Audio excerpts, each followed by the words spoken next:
안녕하세요. 이현재입니다. 모든 소득에는 세금이 부과되죠. 이때 국세청은 세금을 부과하기 위한 이 기준점을 잡는데요. 바로 그 기준점이 과세표준입니다. 소득에서 경비를 제외하고 이 각자의 사정에 맞춘 소득공제를 받은 금액인 것입니다. 과세표준이 낮을수록 세금은 줄어드는데요. 그렇기 때문에 개인 사업자는 소득세를 줄이기 위해서 비용 처리에 대한 이 관심이 매우 높습니다. 그렇다면 업무용 승용차는 비용 처리가 가능할까요? 세법상 비용으로 이 개인 사업자가 업무에 사용한 차량의 취득과 유지비는 인정합니다. 업무에 사용하지 않은 차량이라면 비용으로 인정하지 않는데요. 그러나 승용차의 경우 이 업무용으로 사용하였는지 개인용으로 사용하였는지 확인이 어려웠습니다. 그렇다 보니 이 고가의 외제차를 이 개인 사업자 명의로 취득하고 나서 이 배우자나 자녀가 사용한다든지 개인적으로 골프 치러 가거나 마트를 가서 사용한 비용도 전액 비용 처리해서 공제받았던 것입니다. 그래서 2016년부터 업무용 승용차 비용 특례 제도를 도입해서 사적인 사용을 방지하고 합리적 과세를 하려고 했는데요.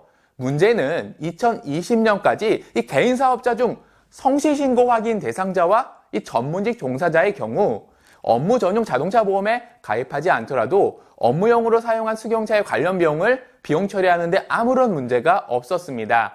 그러나 2021년부터 전용보험을 가입하지 않으면 절반만 인정받게 되는데요. 업무용 승용차 비용 특례 제도를 간단히 소개해드리고 업무용 승용차를 세법상 비용 100% 인정받는 그 방법을 소개해드리겠습니다. 업무용 승용차 비용 특례 제도는 법인 사업자와 복식부기 의무자인 개인 사업자가 대상이 됩니다. 여기서 복식부기 의무자는 이 업종별로 직전 과세기간의 수익금액의 합계액이 해당 이 기준금액 이상인 사업자를 말합니다. 그리고 전문직 사업자의 경우 이 직전 연도 수익금액의 규모와 상관없이 복식부기 의무자에 해당하는 점 알아두시기 바랍니다. 2020년 기준으로 복식부기 의무자 기준 수익금액은 이 표와 같으니까 참고해 주시고요. 그렇다면 업무용 승용차에 해당하는 이 차량과 관련 비용을 포함시킬 수 있는 항목은 무엇이 있을까요? 먼저 업무용 승용차는 법인이나 개인 사업자가 이 취득하거나 리스를 포함해서 임차한 차량 중 이 개별 소비세가 부과되는 승용차가 적용 대상입니다. 개별 소비세법 제1조 제2항 제3호에 해당하는 승용 자동차인데요.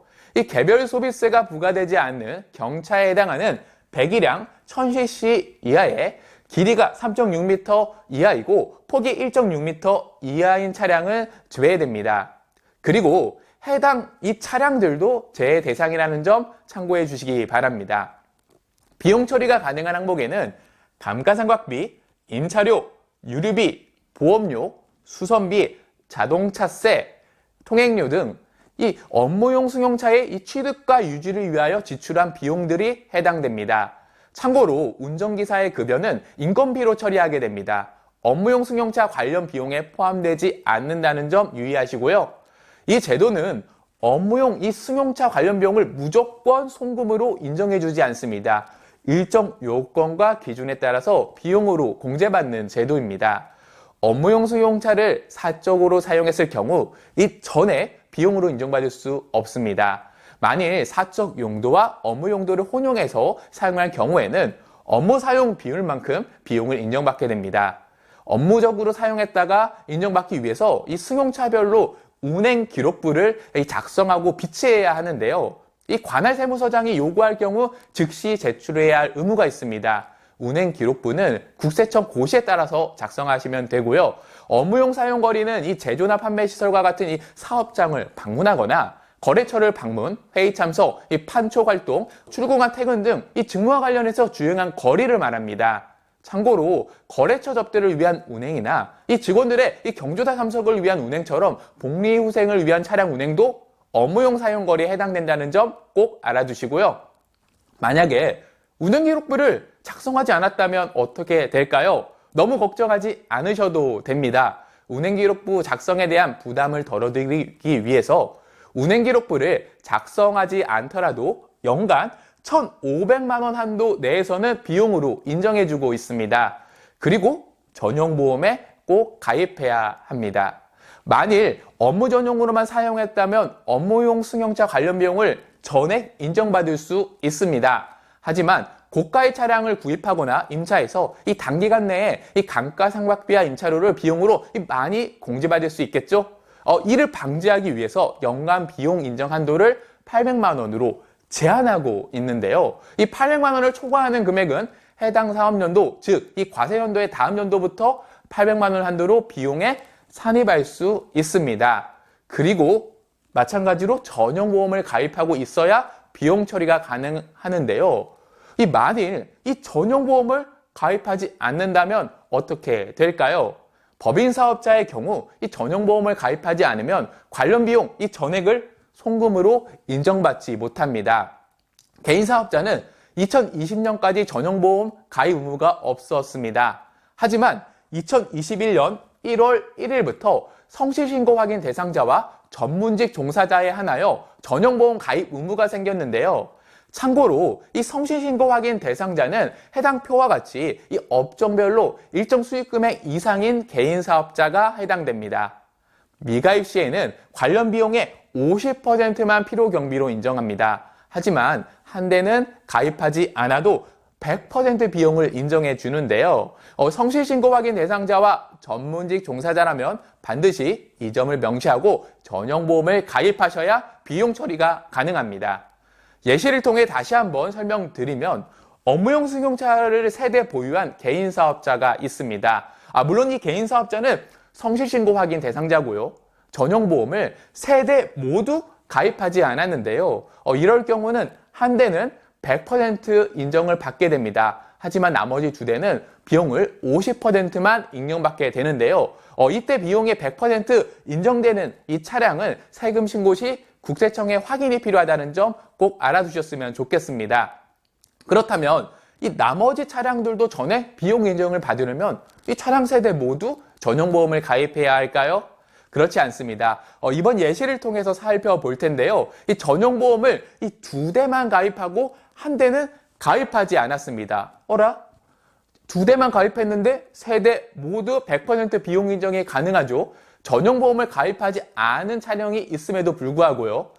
해당 예시에서 이 미가입한 차량의 경우 전용보험에 가입하지 않아도 한 대에 한하여 비용을 이 전액 인정해 주기 때문에 가능한 것입니다.